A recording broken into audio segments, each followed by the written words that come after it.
Hi guys, it's Ed Barton, the Social Anxiety Monk again here, and today I wanted to share something with you that's very close to my heart and something which I've been working on over the last year or so while I've been training in the monastery. And it's something which I hope will be very useful to you in overcoming social anxiety. And what I'm talking about is stretching and flexibility. And this all kind of evolved for me when I was training in the monastery, because I started to develop some problems with my lower back and some pain in my legs and my buttocks from sitting thousands of hours of Zazen meditation. And gradually this kind of stretching practice just started to evolve, and it had a really big impact on me and continues to now. And I think it can be very, very helpful for people with social anxiety. So before I introduce some of the basic stretches that I use and which I hope will be useful for you, I'll just introduce very quickly why I think stretching can be helpful for social anxiety. Because, you know, people watching this might be thinking, well, how is that even related to social anxiety? First of all, the most important reason is because when we have social anxiety and we're very anxious, we spend so much of our time up in our heads, and a lot of the time almost in other people's heads, trying to mind read what they are thinking about us or how we think they are perceiving us. So we're just caught up, all up in our heads, and it's almost as if we're completely disconnected from our bodies. So when you begin a practice like stretching, it really helps you to become more embodied, as you know, is kind of like a popular phrase, and just to become more in touch with your body. And this kind of physical awareness can be like a form of mindfulness as well. You just become more within your own body, and you just become gradually less and less caught up in your own head. And that is an extremely nice feeling and a good place to aim for if you have social anxiety. So second of all, stretching just feels good. When you've got social anxiety, as you know, we spend so much of our time feeling not good, feeling very uptight, you know, chewing stuff over, ruminating on things that have happened, worrying about stuff that's going to come up, and just beating ourselves up and having a pretty crappy existence a lot of the time. So when we stretch, it's just a really nice way to care for ourselves and to just feel good. It releases endorphins, and in the same way that like having a sauna or having a massage or something like that makes you feel good, stretching can make us feel good in that kind of way. And it's just a very important kind of little self-care ritual, I find, to get back in touch with yourself, look after yourself, you know, as opposed to spending so much of our time just beating ourselves up like we do when we have these issues with social anxiety. So it's very nice to just check in with yourself for 10 minutes every day, 15 minutes, or however much time you have, and just start to look after yourself a bit and just feel good for a change. Last but not least reason, and I think this is a very important reason, is that when we have social anxiety, all of those panic attacks and all the things we've been through, our mental state of mind, it's actually recorded in the body.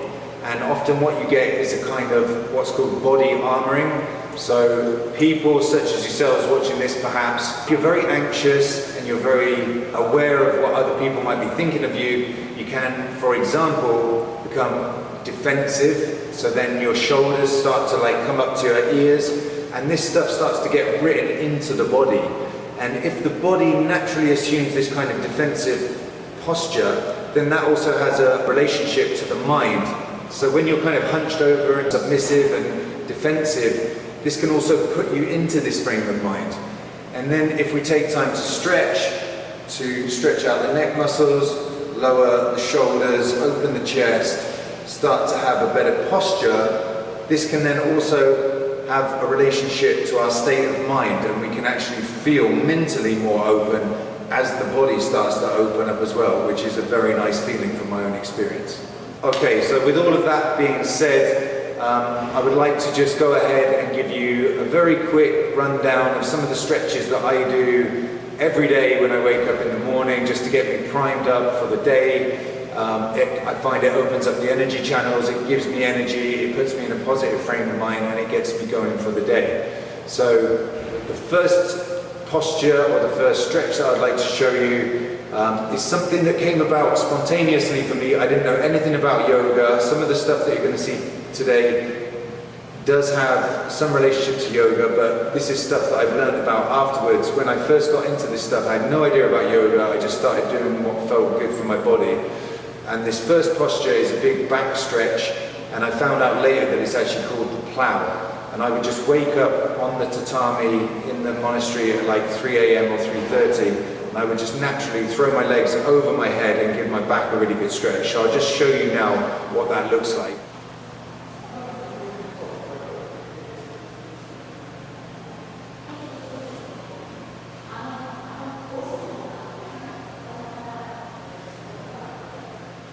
So the next stretch I want to show you is a really nice stretch for the neck muscles, and this is called the sternomastoid muscle here. And like I said, when we've got social anxiety and have a lot of tension, a lot of it can get caught up in these neck muscles, and I'm still very, very stringy and very, very tight here.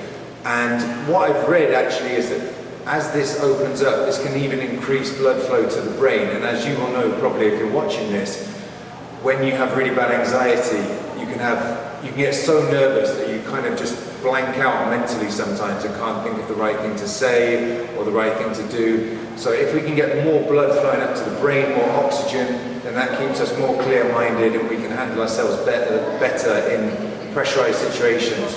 So this stretch is really nice for the neck.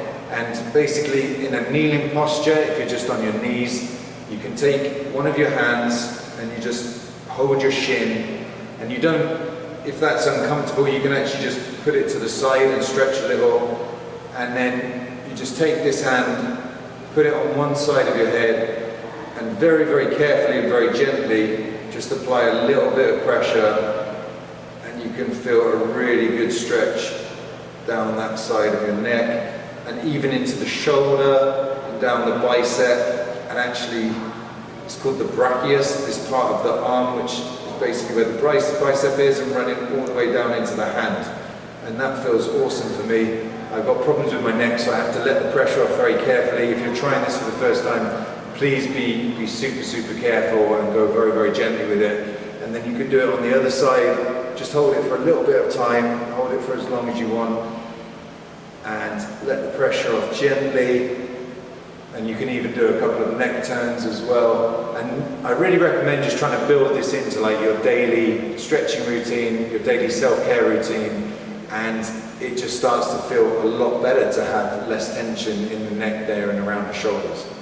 So that's everything that I want to share with you today, just these 3 basic stretches and some of the reasons why I feel stretching is so important for social anxiety. I know it's not so much, but I just wanted to give you an introductory taster to my kind of stretching routine, and I wanted to gauge the level of interest from people who are watching.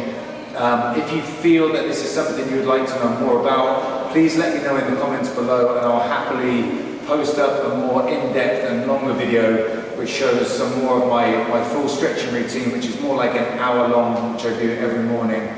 So I'd be really happy to hear from you in the comment section. Let me know if this was helpful and if you'd like to see more. And as always, thank you very much for your support. Please subscribe to the channel if you haven't yet, and I'll see you all in the next video.